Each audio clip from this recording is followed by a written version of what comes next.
重庆8岁女孩误闯驯兽场，惨遭老虎活活咬死，就这样一条鲜活的生命自此结束。最终法院判定其父母和马戏团都将对这场悲剧承担一定的责任。据重庆晨报报道，8岁的刘琳琳出生在重庆一个普通家庭，父母平时忙于工作，因此刘琳琳一直跟爷爷奶奶生活在一起。尽管她只有在周末和节假日才能与父母相聚，但这并没有使这个三口之家感到疏离。2014年10月31日，刘琳琳像往常一样被送到父母的住处。然而这一天有些特别，整个城市都笼罩在万圣节的欢乐氛围中，街道上挂满了彩灯，到处都在举办盛大的庆典活动。刘琳琳被绚丽的灯光和热闹的气氛所吸引，她感到非常兴奋。于是刘琳琳缠着父母想要出去玩。尽管父母已经工作了一整天，疲惫不堪，但他们并没有拒绝女儿的请求。他们考虑到万圣节庆典一定会非常热闹，于是两人满怀期待地带着刘琳琳出了门。刘琳琳的好奇心在这个充满神秘氛围的夜晚被完全激发了出来。一家三口走着走着，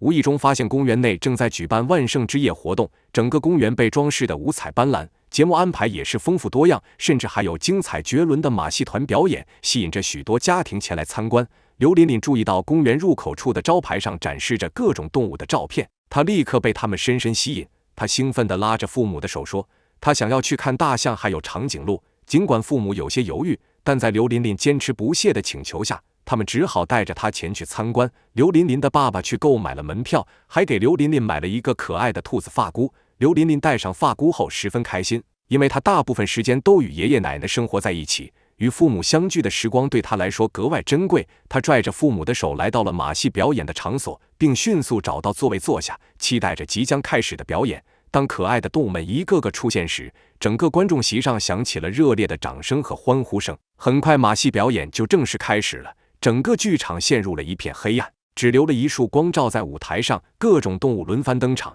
他们在驯兽师的指挥下献上了一场场精彩绝伦的表演。刘琳琳兴奋地看着这一切，整个剧场更是响起了持续不断的掌声。马戏表演结束后，刘琳琳的父母打算带着她离开剧场，然而在人群拥挤的出口处，他们不慎与刘琳琳走散了。刘琳琳的父母焦急地走出剧场，开始寻找女儿。他们甚至去了广播站，请求工作人员通过喇叭来帮助寻人。刘琳琳的父母开始分头寻找，但始终没有得到刘琳琳的回应。原来刘琳琳在离开剧场的时候被表演中可爱的动物们所吸引，她觉得马戏团里的动物与平常在动物园里看到的完全不同，它们看起来精神焕发，充满活力，而且异常聪明。刘琳琳看到驯兽师在里面，她也想要进去与这些动物互动，于是刘琳琳趁父母不注意钻过警戒线，闯进了马戏团的营帐。刘琳琳仿佛进入了另一个世界，既兴奋又紧张。她一路躲避着工作人员，走到了一处封闭的驯兽区。这个区域里聚集着各种动物，大部分都被囚禁在笼子里。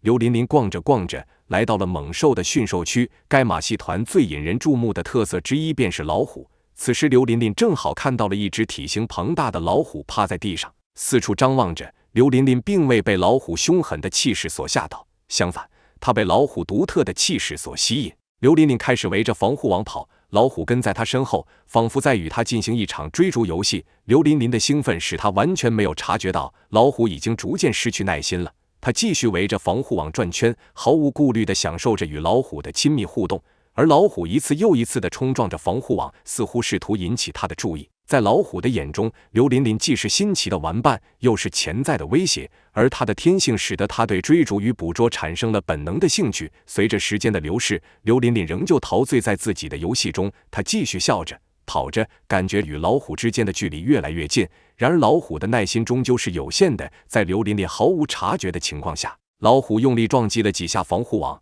驯兽区的防护网只是临时搭建的，并没有特别牢固的结构。在老虎一次又一次的撞击下，防护网砰的一声倒在地上。老虎死死地盯着刘琳琳，很快就将刘琳琳逼到了一个角落。天真的刘琳琳误以为老虎是想跟她玩，于是她在老虎身边转来转去。这时老虎突然向她走来，还朝她露出了自己的獠牙，看起来十分的可怕。刘琳琳终于意识到自己有危险，但可惜已经太晚了。老虎将刘琳琳扑倒在地，狠狠地咬了她一口。刘琳琳拼命挣扎，但老虎丝毫没有要放过她的意思，不断撕扯她的身体，用布满尖刺的舌头舔舐刘琳琳伤口的血迹。细嫩的皮肤逐渐变得血淋淋的，可怜的刘琳琳连救命都没喊出口就被疼晕了过去。另一只老虎闻到浓重的血腥味，也加入了这场恐怖的盛宴。刘琳琳幼小的身躯就这样被好几只老虎分食殆尽。刘琳琳的父母在得知女儿还在马戏团后，他们又急忙返回园区寻找女儿。两人四处寻找，始终不见刘琳琳的踪迹。无奈之下，他们只得寻求工作人员的帮助。一听说有个小孩误闯马戏团，工作人员也跟着紧张了起来，立刻奔向驯兽区。当他们赶到防护网的位置时，眼前的情景让他们的心都提到了嗓子眼。防护网已经倒塌，只见一只老虎趴在地上，背对着他们，正在啃食着什么东西，地上还有一滩血迹。他们靠近一看，震惊地发现是一个小女孩。工作人员立刻拨打救援电话。刘琳琳的父母急切地想要冲上去，但被驯兽员给拦住了，因为老虎正处于进食状态，如果被陌生人打扰，恐怕会激起老虎的情绪。于是几位驯兽员手持电棍开始驱赶老虎，顿时驯兽区陷入一片混乱。经过几次驱赶，老虎最终被重新关进了笼子里。看到自己的女儿躺在血泊中，刘琳琳的妈妈顿时感觉眼前一黑。刘琳琳爸爸扶住妻子，艰难地向女儿身边走去。此刻的刘琳琳刚脱离虎口，她的衣物破烂不堪，头部、腹部、胳膊和腿上都是伤口。她小小的身躯就像是一个破碎的玩偶，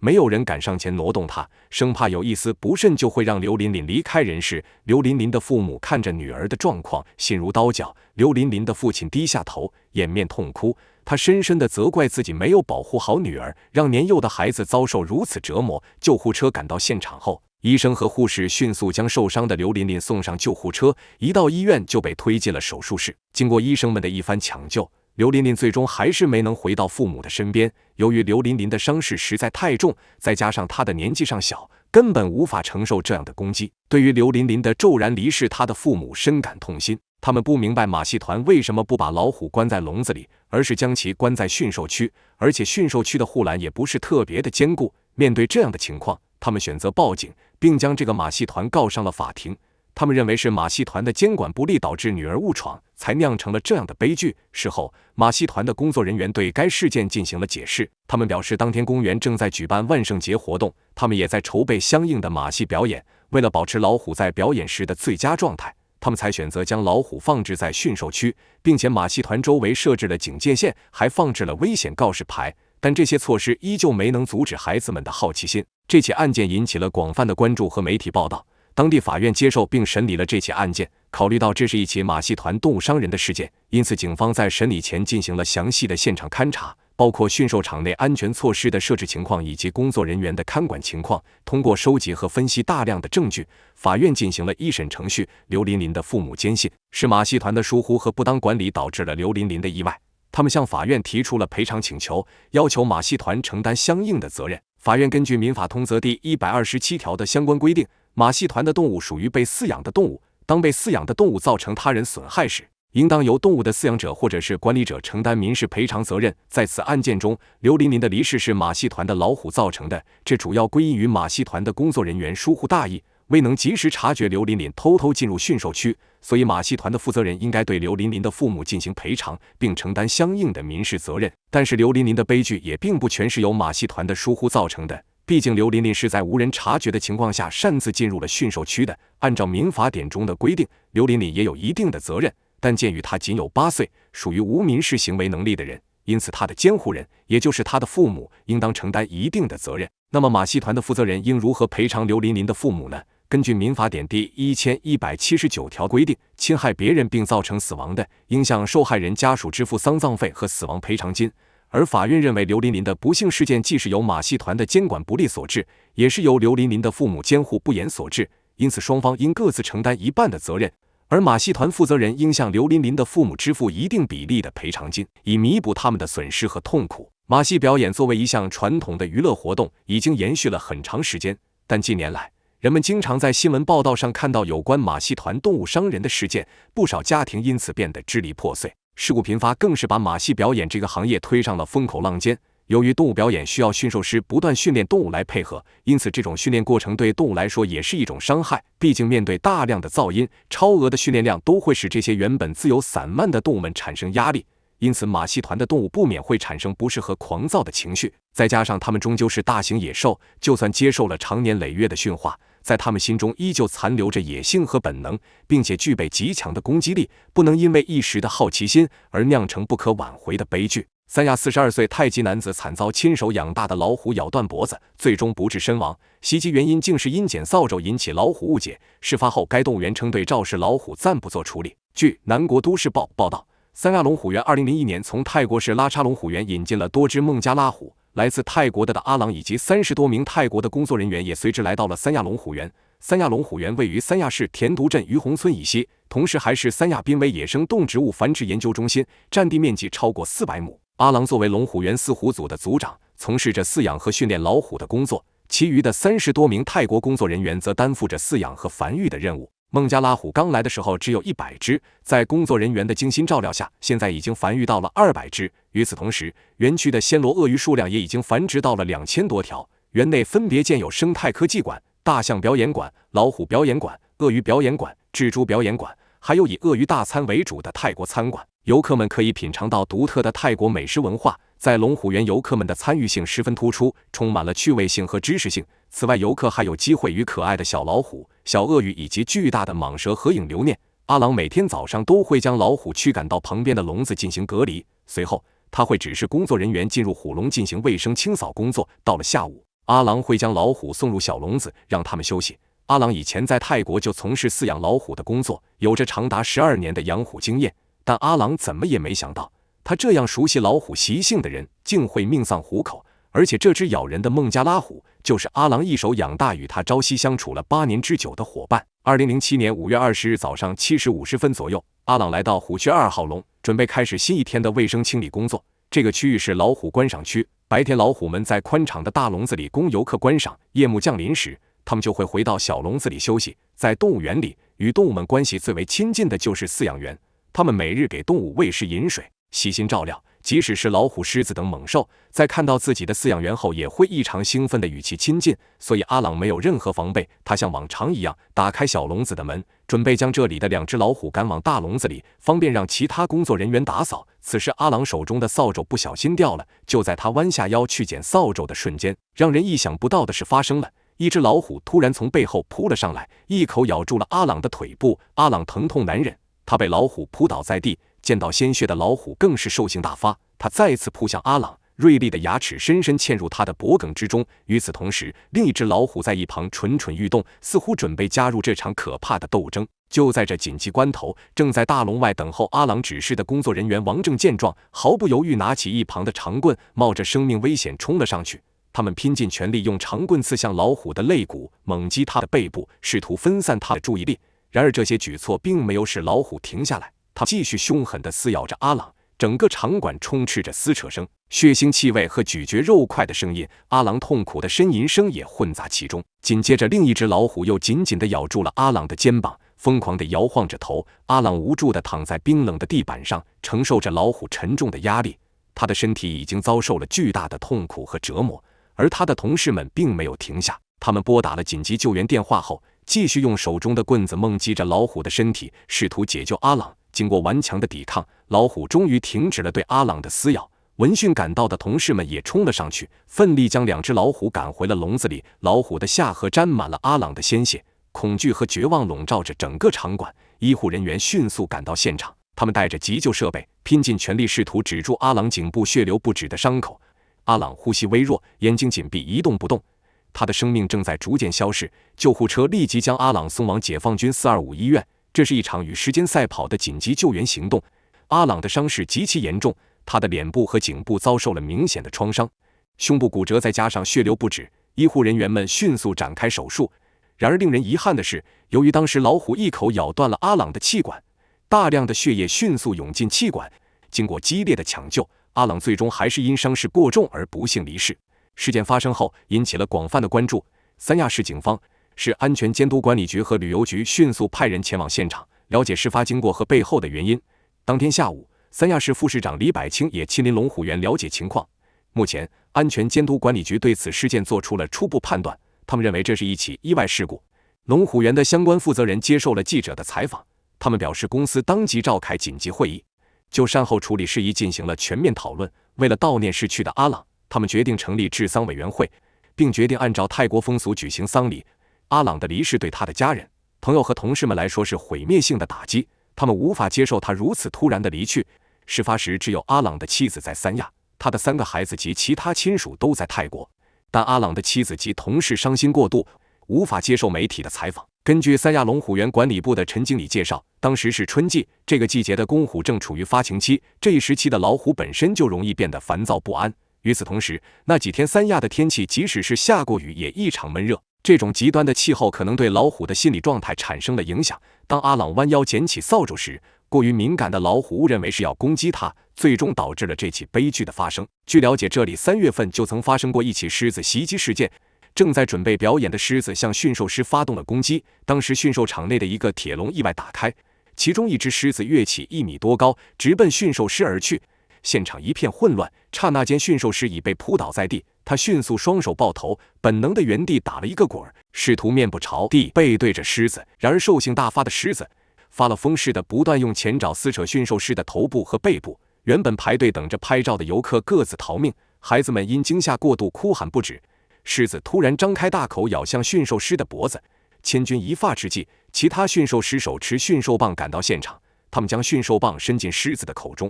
挡住了这致命一击。紧接着，驯兽棒不断敲打狮子的屁股和头部，在持续的威逼指挥下，狮子终于冷静了下来。他被驯兽师带回铁笼，被袭击的驯兽师才得以翻身站起，他手脚哆嗦着被其他驯兽师架至安全地带，等待救护车的到来。据市动物园专家介绍，狮虎都是食肉类猛兽，即便是经过驯化，依然有动物本性，它们可能会因为人类的着装过于鲜艳奇怪，激发狮虎的好奇心，部分女士的香水等刺激性气味也可能引起狮虎的异常反应。另外，尖叫声、闪光灯、鞭炮声等也会让狮虎感觉到不舒服或误以为被袭击，而发起反击。再加上如果狮虎本身又累又饿，得不到休息和食物，反之还要被迫表演，极易受刺激而反抗。他还强调，野生动物和驯化动物有着本质的区别，基因是无法通过后天改变的。人们看到身边可爱的小猫小狗、高大的骏马、勤劳耕作的黄牛等这些被人类驯化的物种，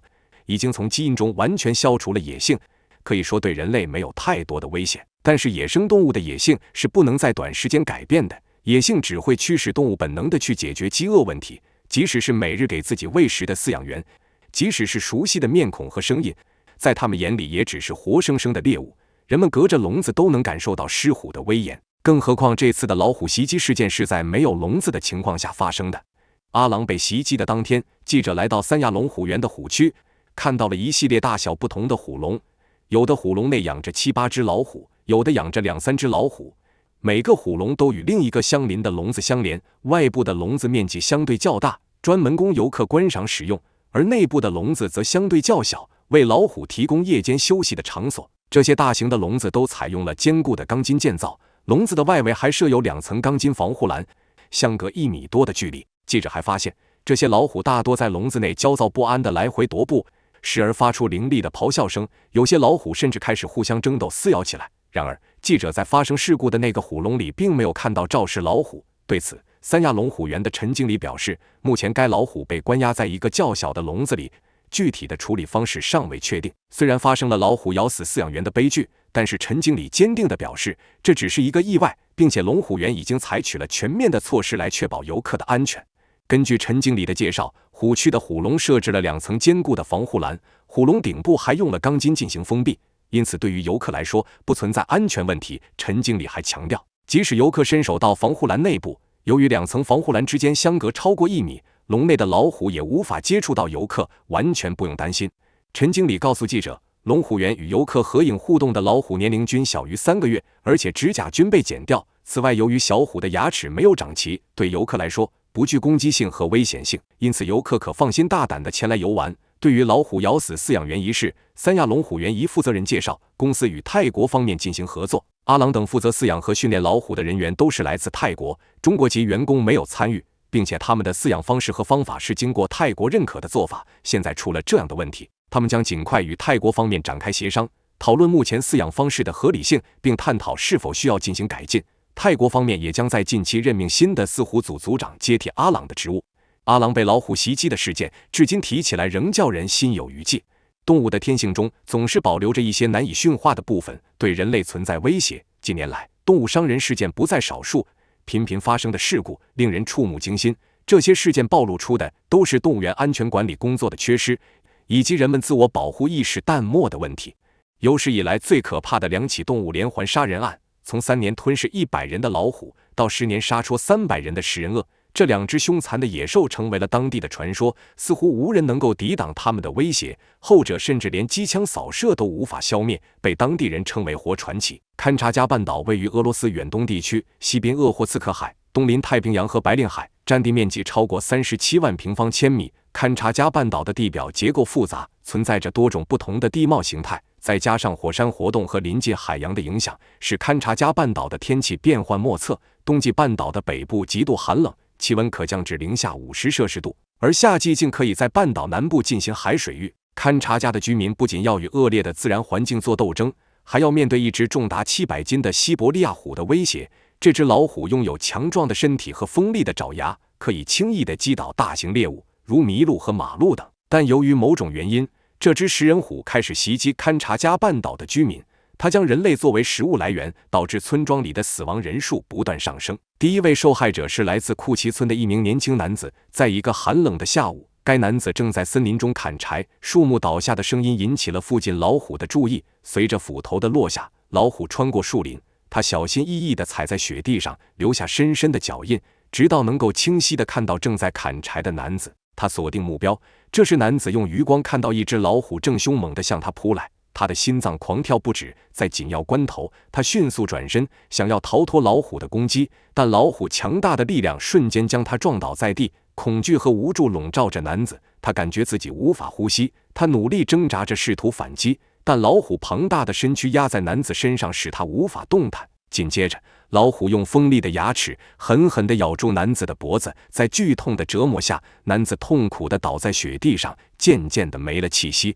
随后，老虎拖着男子的尸体消失在茂密的树林中。夜幕降临时，男子始终没有回到家中，他的妻子感到极度恐慌和不安，他立即发出警报。听到警报声的村民们纷纷聚集在一起，准备展开搜救行动。他们知道时间的流逝决定着男子的生死，但由于天色已晚，能见度降低，一个人外出很难在黑暗中前行，尤其是在西伯利亚这样严寒的冬季，凛冽的风雪无情地吞噬着一切。村民们毫不犹豫地前往年轻男子砍柴的地点。当他们到达时，地面上没有任何男子的踪迹，只有一把被扔在地上的斧头和旁边整齐堆放的木柴。他们打着手电筒仔细搜索着，突然他们注意到地上有一道血迹从斧头旁边延伸出去，通向树林深处。村民们沿着血迹穿过茂密的树林，试图找到失踪的年轻男子。经过不到200米的距离，他们终于发现了倒在地上的男子，他蜷缩在雪地中，脸色苍白。一眼望去，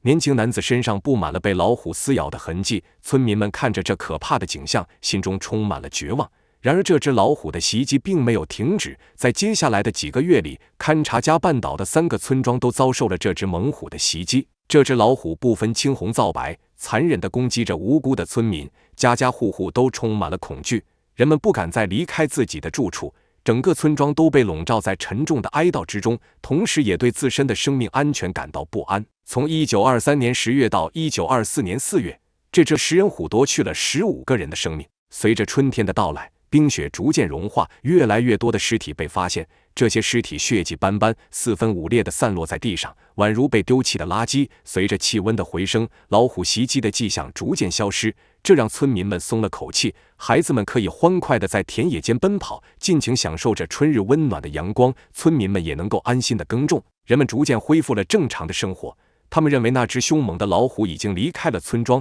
或者已经找到了新的领地。他们努力将那段毁灭性的冬天抛诸脑后，然而他们并没有意识到，这段宁静只是一种暂时的。那只老虎并没有离开，也没有消失，它只是在等待着时机，寻找下一个猎物。在1924年底，这只老虎再次展开了可怕的袭击。这一次，它变得更加大胆和无所顾忌，它不再满足于袭击那些冒险外出的人，而是开始踏入人们的家中，就像一个恶魔一样。老虎会在人们熟睡时将他们从床上活活拖走。寂静的深夜被恐怖的尖叫声打破，整个村庄都笼罩在恐惧的阴霾之中。时间一分一秒的流逝，而老虎却一次又一次地享用着它的猎物。无论是老人还是小孩，没有人能够安全脱身。饱受亲人死亡之痛的社区开始向军队求助，当地的猎人们也加入了追踪行动，甚至苏联士兵也主动前来帮助。他们利用先进的技术和装备，在周边地区搜索老虎的踪迹。经过漫长而艰苦的追捕，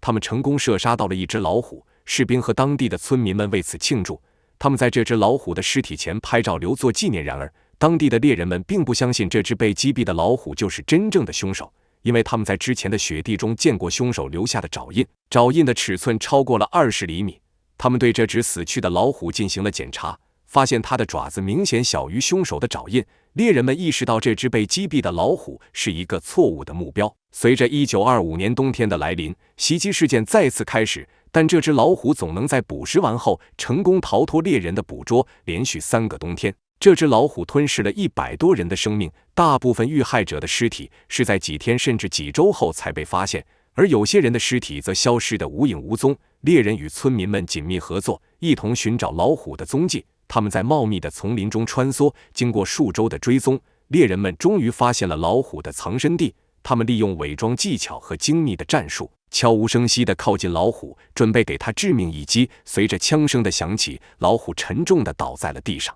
猎人与村民们互相拥抱，欢呼声和掌声回荡在丛林间。最终，这个故事被口口相传，成为村庄的一部分，时刻警醒着人们。故事中的猎人们也成为了村庄的英雄，他们的勇气和决心激励着后代，让他们相信团结和努力可以克服任何难题。在布隆迪鲁西西国家公园的河口三角洲，有一只食人恶魔，在10年间，这只食人魔夺走了300多人的生命。它就是一只身长6米的尼罗鳄，当地人称它为古斯塔夫。尼罗鳄是非洲最大的鳄鱼，它生性凶猛，适应能力强。成年的尼罗鳄会捕食羚羊、水牛、河马等大型脊椎动物。在布隆迪，大家经常谈论古斯塔夫，但真正见过他的人寥寥无几，种种传闻扑朔迷离。有人说他是红色的，其他人说是黄色，头上长着一簇簇水草。古斯塔夫不再是一只普通的动物，他被逐渐神化。据布隆迪的一位村民妮塔阿比亚回忆，那天下午3点左右，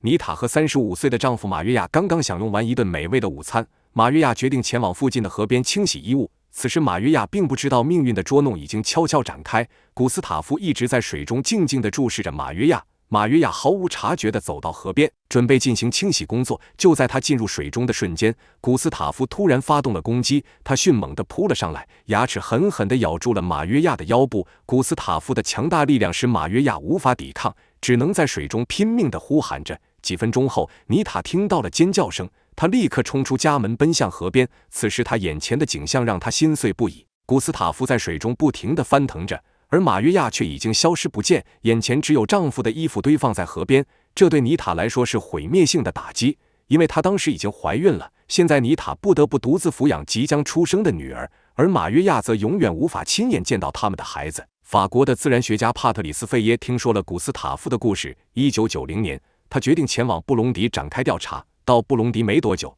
帕特里斯便证实了巨鳄的存在，他还成为了当地的猎鳄顾问。在那一年里，帕特里斯沿着布隆迪的海岸线追踪到了古斯塔夫的行踪，同时他还注意到古斯塔夫的身上有许多刀、矛甚至火器留下的伤痕，这意味着所有与他交锋过的猎人都没能杀死他。他的身上还有一排伤疤，显然是被机枪扫射过的痕迹，但当时的射击对古斯塔夫并没有产生任何影响。帕特里斯的调查报告显示，古斯塔夫在1年的时间里吃掉了17人，村庄里许多家庭都失去了亲人。帕特里斯决定帮助村民们，他计划给古斯塔夫安装一个跟踪装置，以便当地人知道他的行踪。帕特里斯对捕捉鳄鱼的投入赢得了布隆迪村庄居民的尊重，孩子们纷纷跑下街道握着他的手，村民们高呼他的名字。2002年，帕特里斯和一个纪录片摄制组试图用一个巨大的水下陷阱捕捉古斯塔夫，但很快就失败了。帕特里斯开始意识到，古斯塔夫不仅体型庞大，而且极其聪明，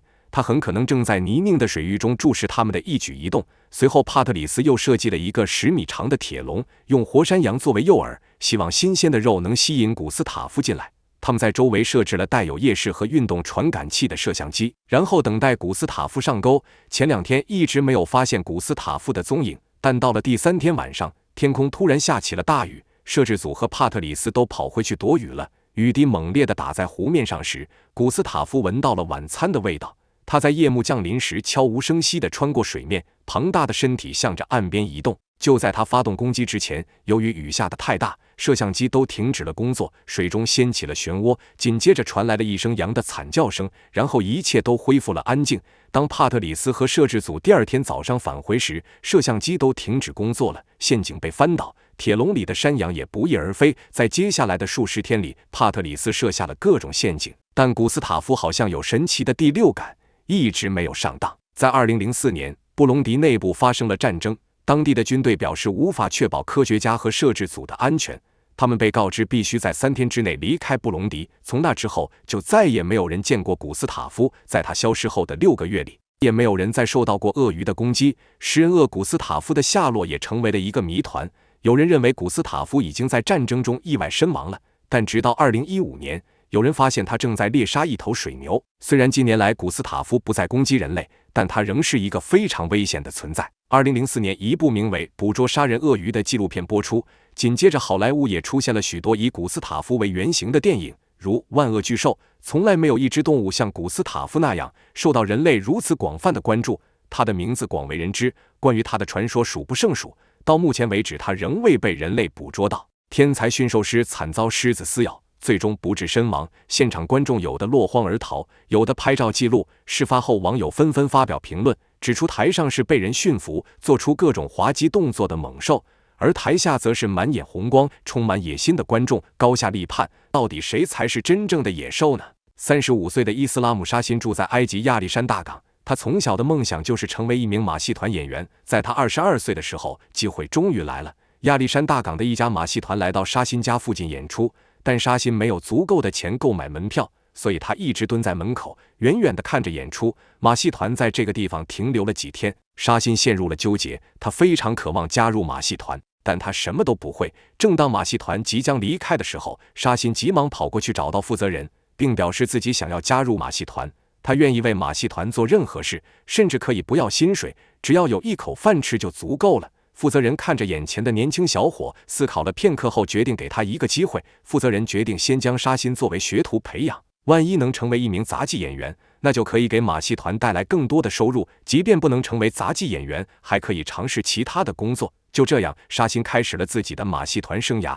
随着时间的推移，马戏团的负责人发现沙辛似乎很有天赋，于是负责人决定加大力度培养沙辛，开始让他尝试驯兽项目。面对马戏团中各种凶猛的野兽，沙辛又一次展现出了惊人的技巧和天赋。他的训练进度非常快，仅1-2年的时间，沙辛就好像拥有了魔法一样，无论多么凶猛的野兽，一旦来到沙辛的手中，都会立刻变得温顺，甚至还能听懂人类的命令。这让马戏团的负责人十分诧异。渐渐的，沙辛有了一定的名气，很快他就成为了马戏团的台柱子。他的表演技巧和独特的驯兽能力吸引了大量的观众，只要有他的演出，现场总是座无虚席。如今，沙辛已经在埃及亚历山大港的这家马戏团工作了13年的时间，他对驯服大型的猫科动物充满了自信。同时，这家马戏团在当地也越来越受欢迎。然而，驯兽师也是最具有争议的职业。随着时代的发展，人们早已不再满足人和马这样的组合，而是渴望更加惊险刺激的表演。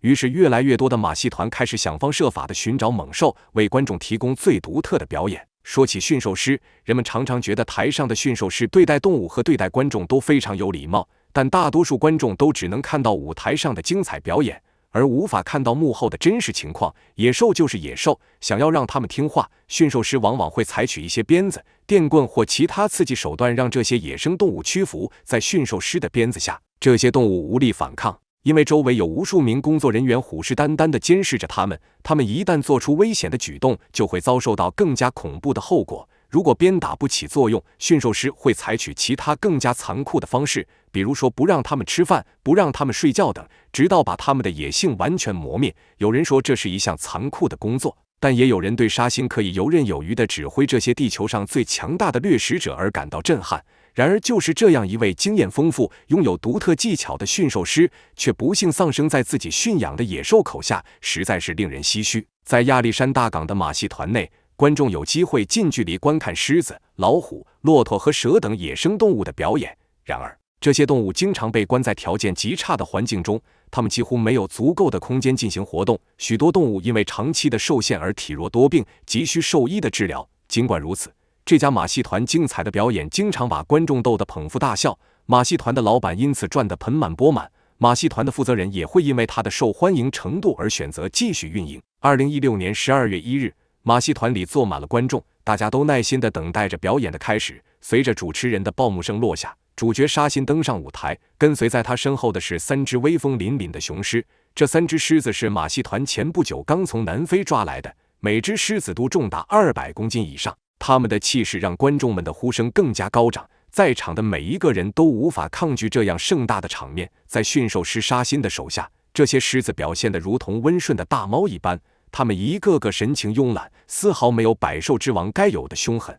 但它们并没有选择权，只能默默地承受着这种被剥夺自由的命运，被囚禁在狭小的笼子里，成为观众娱乐的工具。正如一些马戏团的演员所说，野生动物无法真正被驯服，观众们正期待着这3只新狮子的表演。它们拥有浓密的鬃毛和强壮的肌肉，甚至比驯养员们都要高大威猛。但这些狮子的个性非常倔强，其中一只曾经还攻击过一名饲养员。尽管如此，该马戏团仍然继续使用这只狮子进行表演，并未采取任何措施来解决这个问题，因为他们相信，随着时间的推移，这些狮子会逐渐变得和其他野生动物一样顺从，并适应表演时的要求。马戏团似乎更注重观众的期望和娱乐价值，而忽视了这些野生动物的天性和需求。表演开始了，沙欣挥舞着手中的驯兽棒，指挥狮子们做出各种动作，或是走独木桥，或是钻火圈，这些人类都无法轻易完成的危险动作，狮子们却相当熟练。还有2名驯兽师也在竞技场内，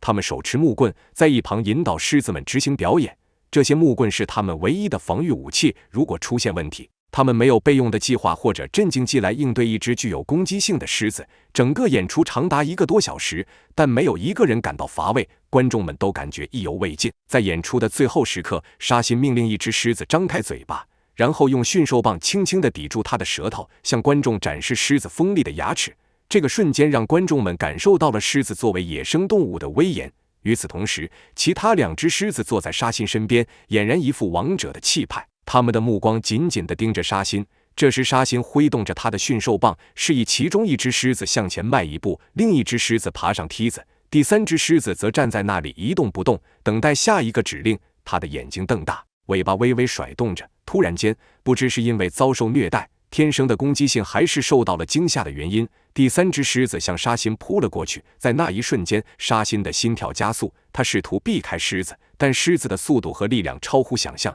他用强壮的前腿抓住沙欣，尖锐的爪子深深地刺入沙欣的肉体，鲜血喷涌而出。狮子本能地咬住了沙欣的头部和脖子，它张着血盆大口，一次又一次地撕咬着沙欣。就在这时，另一只狮子内心压抑已久的野性也被激发出来，它2只后腿站立起来，向沙欣扑去。沙欣奋力抵挡着这2只狮子强大的力量，渐渐的他感到体力不支，最终被2只狮子击倒在地。鲜血不断从他的伤口中涌出，狮子发出低沉的咆哮声，左右摇晃着头。沙欣拼命拳打脚踢，抓挠着狮子的脸，试图找到狮子的弱点让它松口，但狮子的牙齿咬紧不放，它无法挣脱出来。在狮子凶猛的攻击下，沙欣的伤口不断扩大，他的呼吸变得急促而困难，每一次咬合都让他痛苦万分。另外2名驯兽师见状，急忙上前驱赶狮子。观众们在台下目睹着这一幕。片刻后，音乐突然中断，整个场馆中唯一能听到的声音就是人群逃离时的尖叫声，瞬间将现场的气氛推向了恐慌的边缘。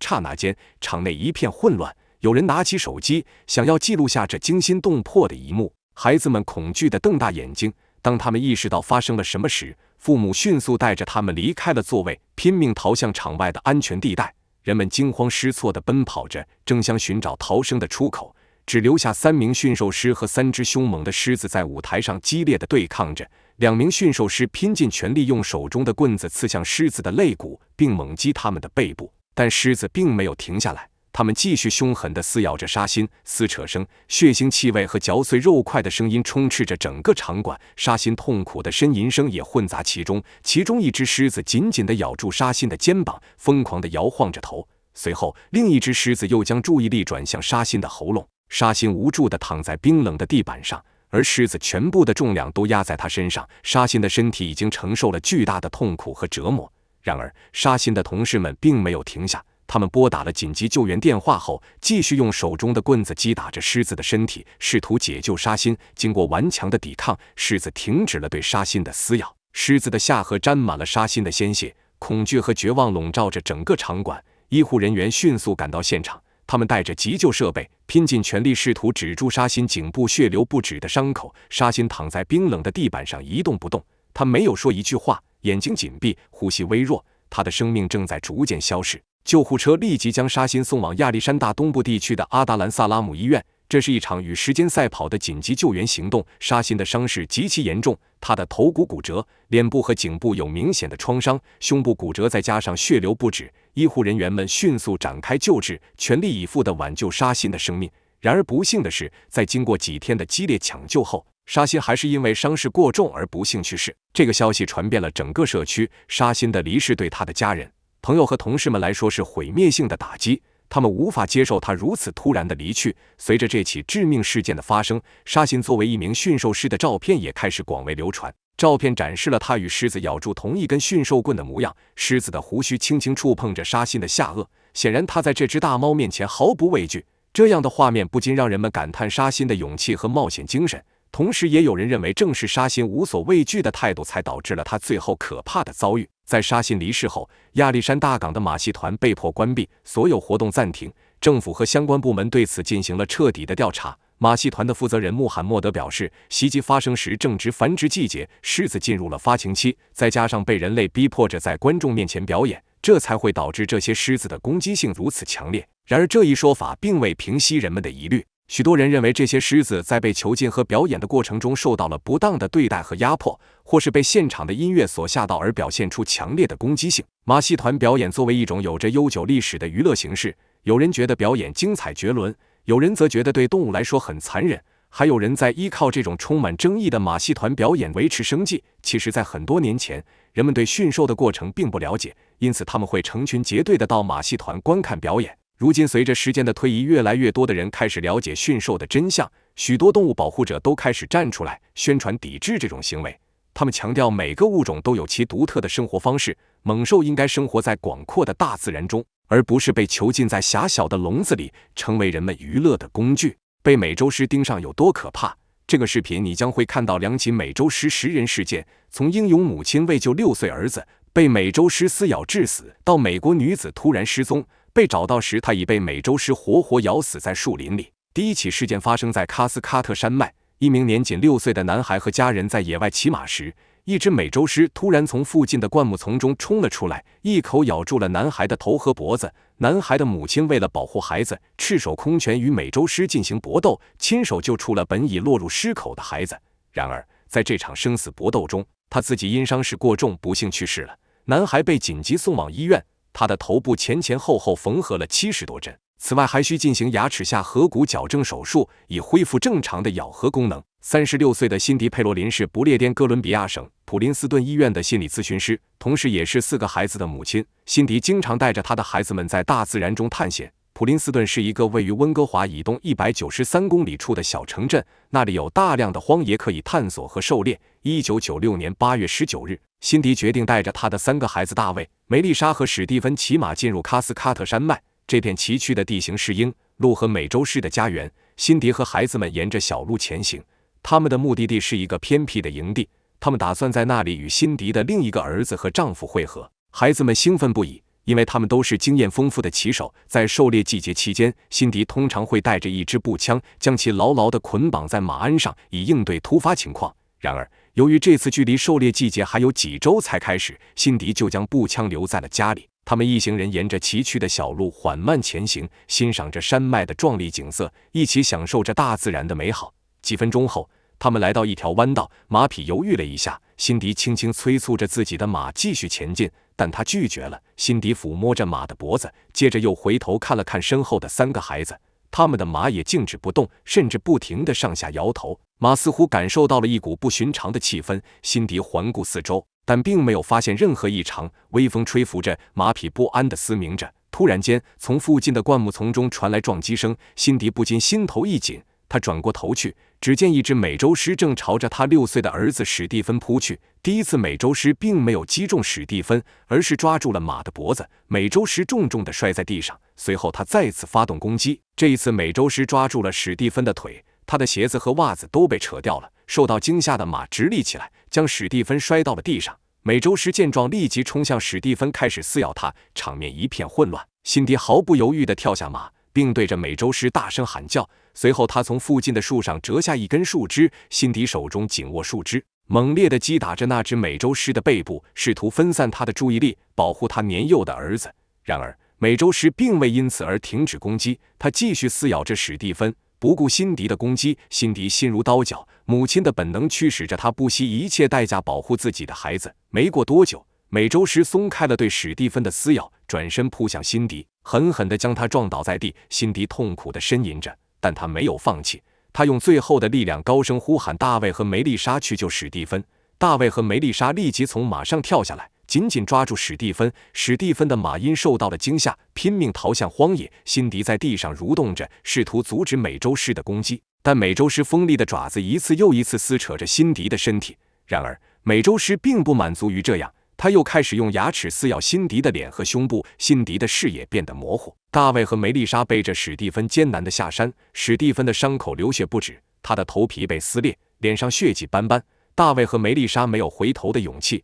他们匆忙穿过崎岖的地形，来到一个停车场。此时母亲辛迪的呼喊声已经逐渐消失，11岁的梅丽莎留在停车场照看史蒂芬，而13岁的大卫决定去附近的一个露营地求助。大卫大声呼救，一个名叫吉姆·马尼恩的露营者听到了呼救声，他急忙跑了过来。吉姆了解情况后，拨打了紧急救援电话，先将史蒂芬送往医院。随后他带着大卫坐上皮卡车，飞驰上山去寻找辛迪。袭击已经发生了1个小时，大卫不知道他们将会看到什么样的景象。皮卡车在颠簸中向辛迪驶来，到达袭击地点后，吉姆猛踩刹车，随后跳出车外。他们四处张望，突然听到从附近灌木丛中传来的呻吟和哭声。辛迪仍在顽强地奋力抵抗，这只重达30公斤的美洲狮正试图将他拖走。吉姆举起枪，但由于现场一片混乱，他担心误伤辛迪，所以他朝地上开了一枪，试图吸引美洲狮的注意力。接着他开始向美洲狮扔石头，不停地干扰他，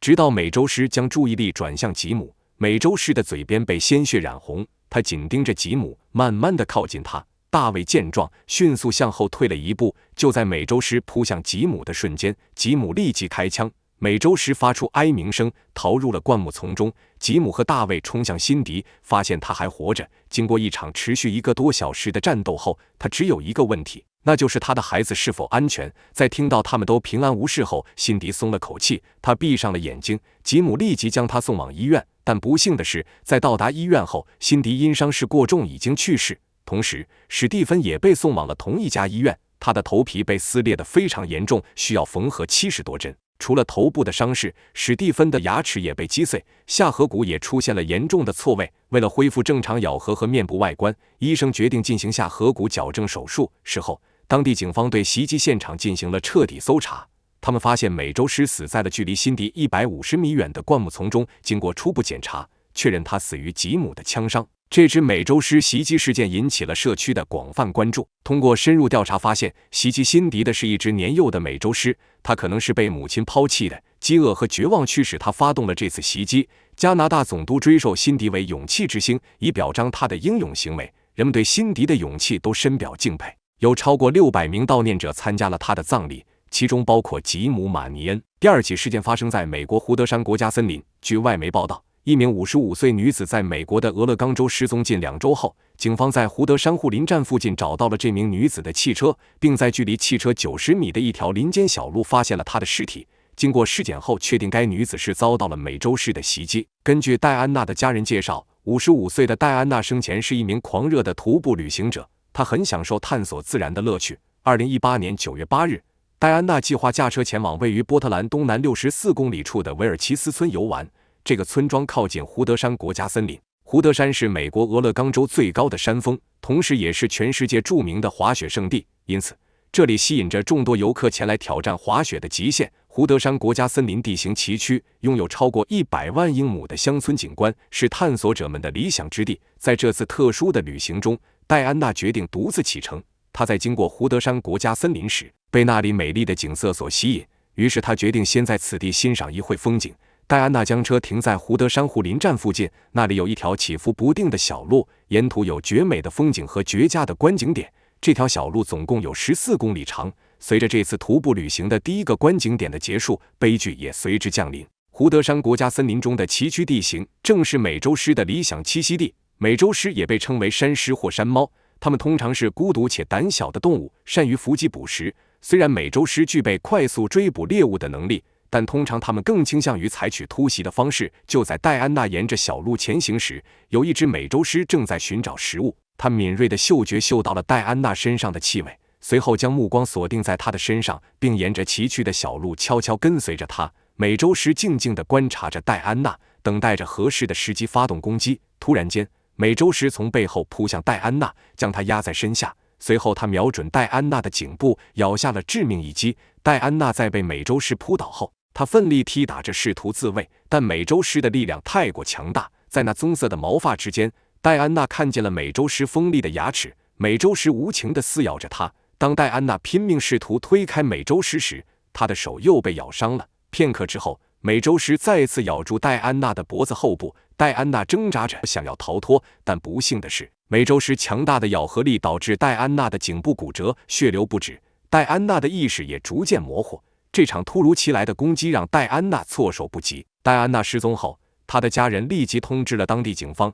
警方立即组织了一支搜救队。他们先是在护林站附近找到了戴安娜的车辆，随后搜救队沿着小路进入了树木茂密的地区展开搜索。经过2天的艰苦搜寻，警方最终在一条小路发现了戴安娜的尸体。戴安娜的尸体上有至少12处被撕裂的伤口，大部分伤口都集中在她的手和脖子后部。她的脖子扭曲得令人发指，这对戴安娜的家人来说是一个巨大的打击。这次的袭击事件令当地居民和官员感到震惊，因为通常情况下，美洲狮是胆怯的动物，当他们察觉到有人类接近时，他们会选择远离人群。在确认戴安娜的死因是美洲狮袭击后，野生动物官员采取了进一步的行动。他们在胡德山国家森林的小路附近安装了摄像头，希望能够捕获到美洲狮的踪迹。经过3天的监控，他们终于从摄像头中捕捉到一只雌性美洲狮靠近戴安娜袭击地点的画面。官员们怀疑这只美洲狮就是袭击戴安娜的凶手。当地警方和搜救犬立即行动起来，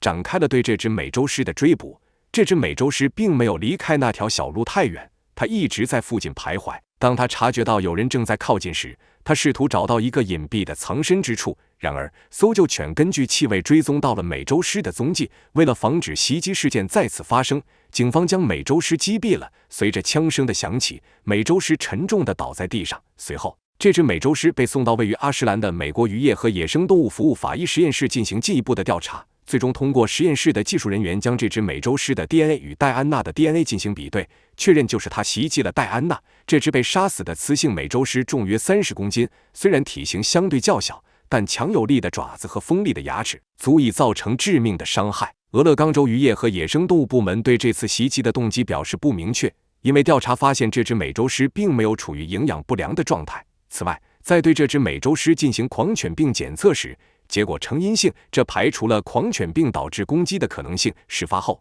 有许多人猜测可能是戴安娜的行为或姿势使美洲狮感到了威胁，触发了它的防御本能，才导致了袭击事件的发生。当地警方表示，俄勒冈州目前大约有6600只美洲狮。虽然警方此前收到过一些关于牲畜和宠物被美洲狮袭击的报告，但在这起事件发生之前，俄勒冈州从来没有发生过一起美洲狮袭击人类致命的案件。这种情况非常罕见。俄勒冈州野生动物保护部门称，戴安娜的袭击事件发生在一个错误的时间和地点。他们建议徒步旅行者要避开这些危险的林间小路，尤其是美洲狮活动频繁的区域，至少这样可以降低与野生动物发生冲突的可能性。从美女教师惨遭2只野狼分尸，到男子荒野探险遭到数只野狼追杀并吞食，被发现时仅剩人骨。这个视频你将会看到2起意想不到的生死对决在荒野中上演。32岁的女教师在美国阿拉斯加州的齐格尼克湖附近跑步锻炼时惨遭2只野狼活活咬死，这是美国境内数十年来首次有人被野狼咬死。事后，当地猎人对事发地点附近展开地毯式搜索。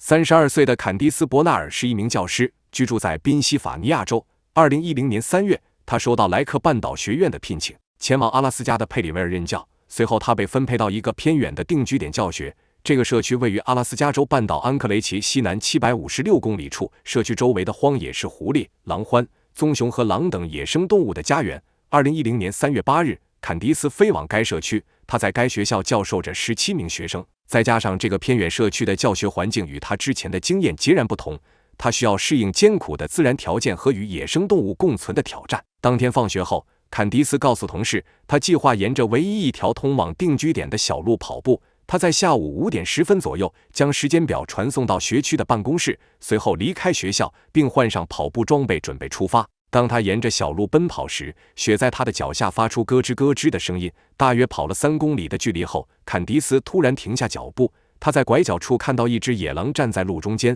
坎迪斯摘下耳机愣在原地，他不知道接下来该怎么办。他感到一阵紧张和不安。野狼注视着他，坎迪斯向后退了几步，试图保持距离，但野狼却紧随其后。坎迪斯只能朝着原路返回。他不想因为奔跑而激怒野狼，所以他尽可能快地走着。但当坎迪斯回头时，他惊讶地发现那只狼正向他冲来。坎迪斯无处可逃，他试图把野狼赶走，但那只狼完全不害怕，它展现出捕猎的姿态。就在此时，第二只野狼在坎迪斯不知情的情况下也加入了追逐。他一直在暗中观察着坎迪斯的一举一动。几秒钟后，2只野狼同时扑到了坎迪斯的身上，坎迪斯被撞倒在地。他在雪地里翻来翻去，拼命踢打和反抗。野狼咬破他的皮肤，撕裂他的肉，剧痛使坎迪斯发出痛苦的尖叫声。他挥舞着拳头打向野狼的脸，这让2只野狼短暂地松开了口。坎迪斯腿上的伤口不断流血，他艰难地站起身来，沿着小路逃跑，呼喊着寻求帮助。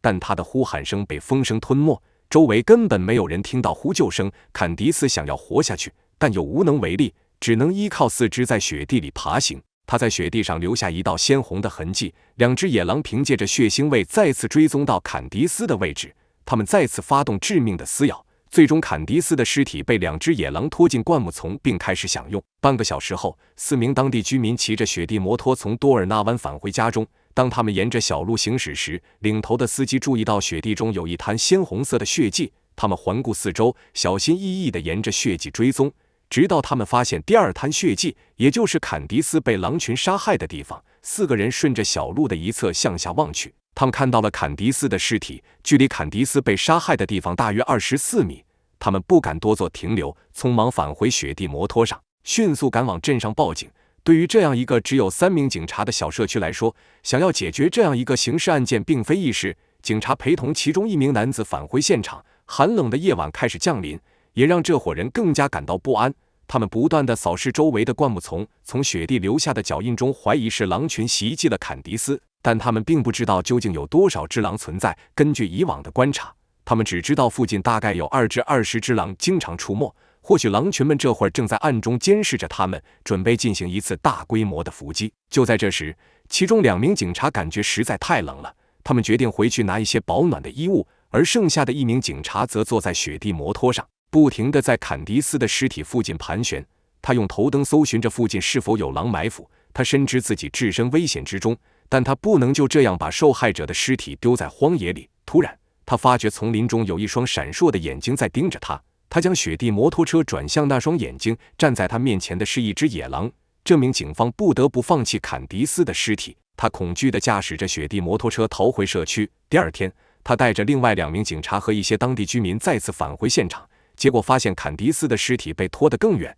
并且大部分已经被狼群吃掉了。这残忍的景象让他们感到震惊和悲痛，他们无法想象坎迪斯在最后时刻所经历的痛苦。调查人员通过检查雪地中的狼脚印，确定有2只狼参与了这次袭击。在这场悲剧发生后，整个社区陷入了恐慌和不安之中，人们小心翼翼地走在街上，时刻警惕着可能的野生动物袭击。有报道称，当地居民在附近发现了那2只野狼。为了排除恐惧，当地居民决定主动出击。政府官员兰姆·巴特勒决定委托2名猎人，负责消除该社区半径50公里范围内的狼群。猎人们花了几天的时间，总共抓到了8只野狼，其中6只身体状态良好，有些甚至被专家认为是肥胖的，但还有2只是营养不良的狼幼崽，可能是因为捕食经验较差所导致的。然而，即使抓住了所有的狼，根据之前只有2只狼行凶的推断，人们始终无法确定究竟哪两只是杀死坎迪斯的凶手。40岁的克里斯特·科尔比是一位经验丰富的户外运动爱好者和陷阱专家，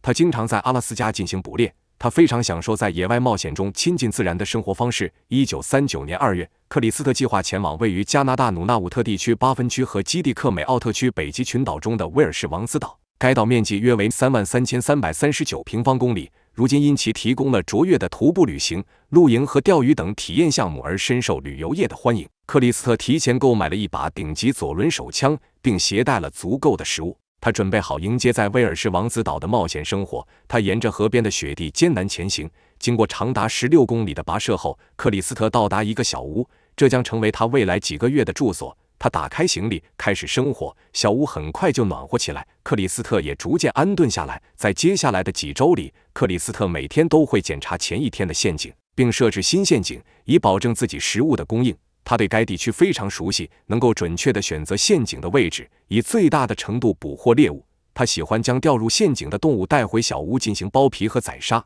他对这个过程非常精通，能够高效地处理每只动物，确保不浪费任何部分。他积攒了一整套精美的动物皮毛，可以用来制作衣物或其他用品。3月2日，克里斯特像往常一样离开他的小屋后，却再也没有回来。当天出发时，克里斯特将手枪插入皮套，刀子系在腰带上。他沿着河边检查设置的陷阱。克里斯特的小船被系在河里，因为湖面仍然结冰，暂时无法使用。但随着春天的到来，冰雪开始融化，小船将在接下来的几周里派上用场。当克里斯特接近湖边时，突然听到一些声响，他停了下来，竖起耳朵，专心倾听。克里斯特能够听到树枝断裂的声音，他意识到或许有动物潜伏在附近。克里斯特从皮套里解下左轮手枪，并装填子弹。但在装子弹的过程中，他注意到左轮手枪的主发条已经坏了，他不得不卸下子弹，将其放入口袋中。就在这时，他抬头看到距离他100米的地方，有一只野狼潜伏在一棵树后，眼睛正紧盯着克里斯特。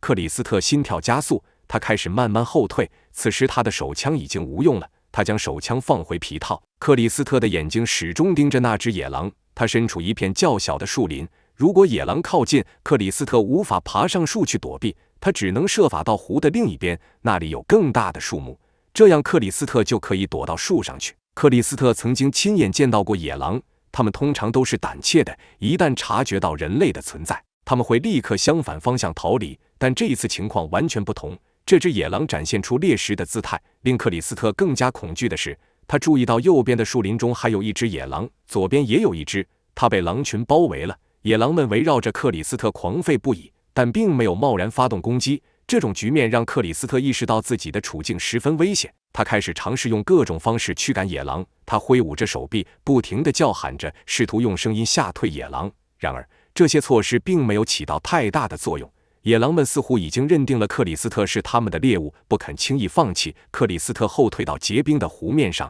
脚下的冰嘎吱作响。他从皮套中拔出刀子，并紧握在面前，这是他唯一的防御工具。他的心提到了嗓子眼，他慢慢地倒退，穿过湖面，狼群紧随其后。当他走出树林时，克里斯特决心全速奔跑起来。他将背包扔到冰面上，全力冲向湖的另一边。当他起跑时，野狼的本能被触发，他们立即开始追逐克里斯特。狼群很快穿过开阔的湖面，在野狼无情的追击下，克里斯特逐渐感到疲惫不堪，但是他并没有放弃，而是紧咬牙关继续奔跑。眼看着他就要被狼群吞没，克里斯特奋力冲到了湖的另一边，他拼命试图爬上一棵大树。当克里斯特跳向低矮的树枝时，一只野狼朝他扑来，将他撞倒在地。随即野狼的利齿一口咬住了克里斯特的脖子，克里斯特竭力用手中的刀子进行反击。然而随着更多野狼的加入，克里斯特无力抵抗，狼群不停地撕咬着克里斯特，残暴的攻击持续了几分钟。最终克里斯特停止挣扎，生命的迹象逐渐消失。直到4个月后，克里斯特的朋友们因为长时间没有收到克里斯特的消息，开始担心起来，于是他们选择报警，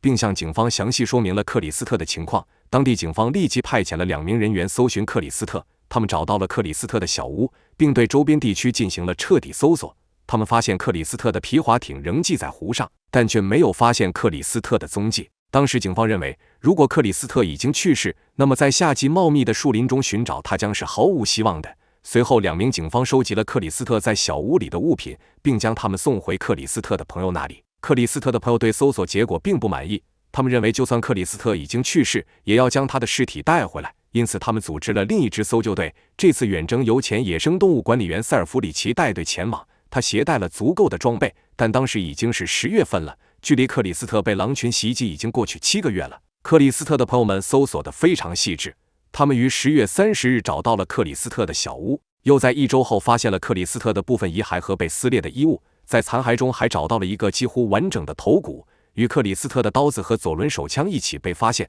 朋友们由此推测，克里斯特很可能是在被一群野狼追赶后遭到了袭击和吞食的。事后动物专家表示，狼是一种非常凶狠狡诈的动物，它们在残酷的野外锻炼出了超乎寻常的习性和狩猎技巧。野狼袭击人类的目的也很简单，究其根本就是食物过度的短缺，但是一般情况下，野狼不会轻易地靠近人类，而这些野狼之所以会对克里斯特下手，很可能是年老体衰无法捕捉到猎物，才会将目标转向克里斯特。